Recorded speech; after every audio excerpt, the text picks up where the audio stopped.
you ya. Seperti apa sih dirimu kali-kaliku membuat film ini? Bentar, Mami. Oh, belum siap. Bentar ya. Yuk, udah belum? Udah. Yuk. Iya, ada gitu. Ya, seperti apa Mas? Silakan. Sebetulnya skenario ini justru lebih siap duluan dibandingkan Ipar Adalah Maut. Jadi saya membaca Laura itu sudah sebelum Ipar, dan pada saat itu ketika saya membaca, saya merasa bahwa ini ada sesuatu hal yang baru yang dihadirkan di MD, yaitu sebuah drama yang tidak linier, tapi kembali flashback seperti itu. Jadi kami membahasakannya non linier, dan itu jarang sekali sebetulnya MD melakukan ini. Dan buat saya tanpa berpikir panjang saya langsung bilang, oh yes, ini saya mau mendirect ini karena ada hal yang baru di sini. Nah setelah itu baru kemudian pertanyaan yang paling besar adalah siapa yang akan memerankan Laura. Itu ada beberapa kandidat, tapi kemudian kami akhirnya sepakat memilih Amanda karena kami menonton film-filmnya dia. Kelebihannya dari Amanda adalah event itu film yang biasa, maksudnya sederhana, bukan biasa ya, film yang sederhana tentang anak-anak remaja gitu kan, tetapi dia membawakannya sangat natural. Itu yang susah, seolah-olah dia tuh tidak acting ya kan. Jadi pada saat menonton film-filmnya Amanda tuh saya ngerasa bahwa ini tuh tidak acting dia gitu kan. Nah kemudian saya pikir Amanda itu seperti itu, ternyata tidak. Jadi pada saat saya ketemu, ternyata semua itu adalah acting ya. Saya pikir itu adalah dia memainkan dirinya sendiri. Ternyata enggak. Dia melakukan acting. Karena itu makanya pada saat tes kamera, recasting gitu kan, dicasting ulang tapi di depan kamera yang benar-benar kamera film gitu kan. Maka kemudian dia seolah-olah seperti menjelma menjadi Laura. Saya akhirnya kemudian oke, kita pakai ini. Dan pada saat proses reading segala macam, dia sangat intens sekali, dia sangat profesional, dan saya seperti menemukan jodoh lah di situ. Karena kebahagiaan seorang sutradara itu ketika menemukan pemain yang itu memang kayak jodohnya gitu kan. Jadi ketika pada saat kita melakukan penjelmaan sosok karakter yang kepengen saya mainkan, saya tampilkan pada penonton, dia betul-betul punya effort untuk ke sana. Dia menonton seluruh YouTube story yang ternyata terekam gitu kan, yang ternyata tersimpan dan terekam dengan baik, dan dia menonton itu dan kemudian dia mempraktekkan itu semuanya. Pada saat dia di depan kamera, saya melihat itu, saya merinding sendiri karena saya seperti melihat sosok Laura hidup kembali gitu. Padahal saya tidak mengenal Laura, tapi sama kayak Amanda, saya melihat di YouTube-nya semuanya, dan ketika saya compare dengan Amanda, saya merasa wah luar biasa ini. Itu sih, dan kami syuting dengan cukup lancar, bahkan di Budapest sendiri dengan kru yang sangat sederhana dan yang sangat tight budget waktu juga gitu kan. Karena saya tahu bahwa yang namanya film Indonesia kan kita formulanya sama budgetnya tidak bisa sebagaimana film Korea sekarang gitu kan. Nah karena itu makanya itu yang harus kita pikirkan. Tapi bukan berarti ini akan menjadi film murahan, tapi dengan budget yang sangat yang sangat minim gitu kan, tapi kita harus menghasilkan sesuatu yang terlihat mahal gitu kan. Itu tantangan buat saya, dan itu selalu Pak Manot selalu men-challenge saya seperti itu. Kalau budget mahal terus kemudian hasilnya bagus, nggak heran gitu kan, tapi bagaimana kita mensiasati industri ini dengan cara seperti itu. Karena itu makanya pada saat kita syuting di Budapest, syuting di Jakarta segala macam, kita sangat efektif sekali. Dan kesulitan yang paling utama di sini adalah bagaimana kita harus menghadirkan suatu hal yang real, yang ini nyata, tapi kita harus menyamarkan semuanya. Karena kita terpatok oleh undang-undang ITE. Siapapun bisa melaporkan kita, ya kan, suka atau tidak suka itu bisa melaporkan kita. Itu kita hati-hati sekali. Karena itu makanya seluruh pribadi sosok-sosok di luar Laura semua namanya kita samarkan. Even itu seorang perawat yang merawat Laura gitu kan, itu semua kita samarkan. Rumah sakit yang kita samarkan, tapi insya Allah seluruh peristiwanya real karena kita melakukan riset yang cukup mendalam.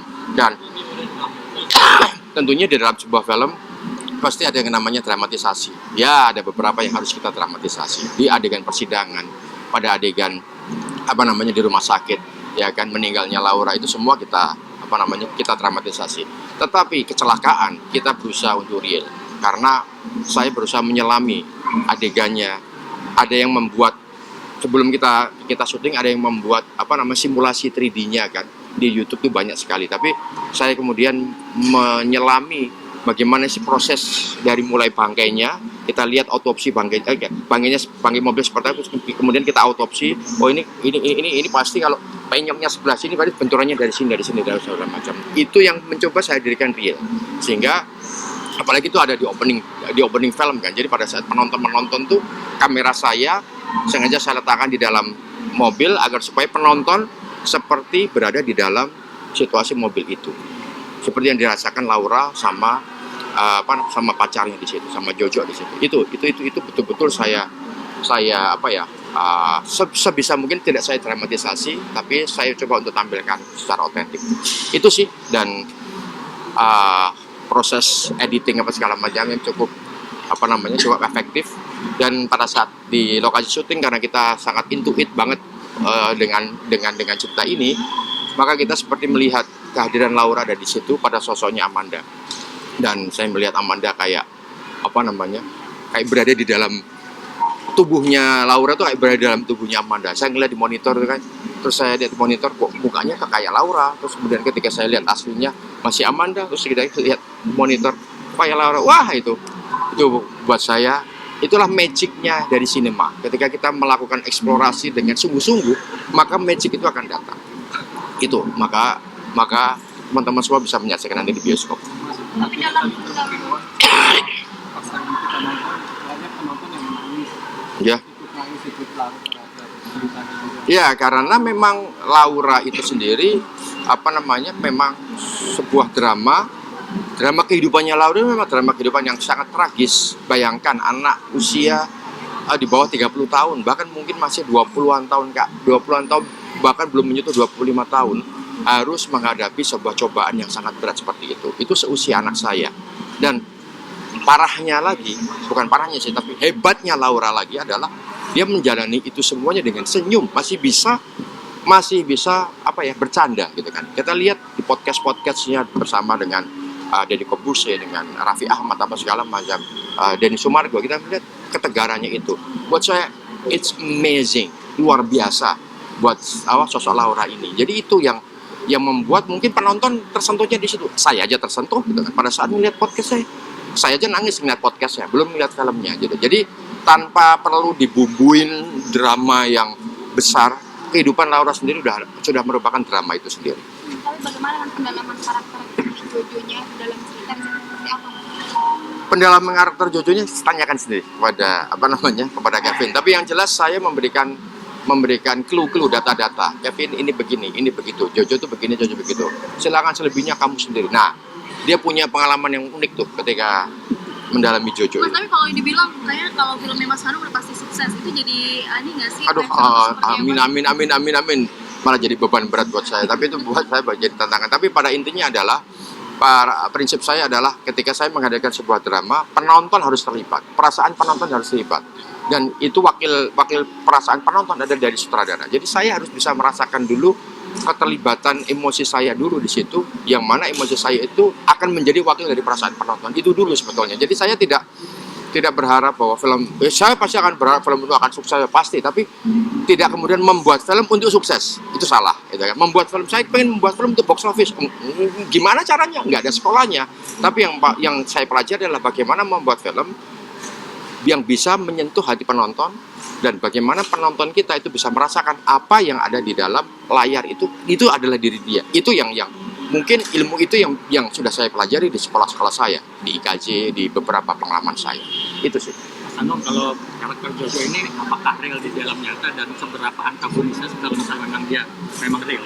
Kita kita mendapatkan informasi tentang pacarnya Jojo itu dari satu sisi, ya kan. Jadi makanya film ini kan kita beri judul Laura, karena itu makanya kamera ada di Laura. Jadi apa yang dirasakan Laura itu yang ditangkap oleh kamera. Di luar itu kita tidak mau ambil pusing dengan itu semuanya. Paham maksud saya? Jadi ini bukan film Habibie dan Ainun, ya kan. Kalau judulnya adalah Laura dan pasangannya, maka saya akan mendalami pasangannya. Tapi film ini judulnya Laura. Jadi kamera, subjektivitas ada di dalam Laura. Dan film itu harus subjektif. Tidak ada yang namanya film itu objektif. Objektif itu kalian. Objektif itu adalah news, jurnalis, itu harus objektif. Ada cover both side. Tapi film harus menghadirkan subjektivitas. Karena itu, harapan saya ketika ada yang tidak suka dengan film ini, bikin film. Makanya ada puluhan film tentang Yesus Kristus di Hollywood. Karena ada banyak angle, ada banyak subjektivitas itu. Di Indonesia harusnya akan ada banyak film Laura yang lain. Kalau misalnya memang subjektivitas saya dirasa seperti saya Pak Manot yang ada di sini, dia dirasa oh ini enggak, ini kurang luas ini segala macam. Silahkan ambil point of view yang lain juga tidak ada masalah. Itu loh. Mas, ini kan tayangnya Sudah? Tayangnya seminggu sebelum ulang tahun Laura, ini sengaja atau emang? Iya, sengaja karena ini tribut buat Laura. Ya, jadi kita memang sengaja merayakan di bulan September ini bulannya Laura, jadi kita tayang di situ.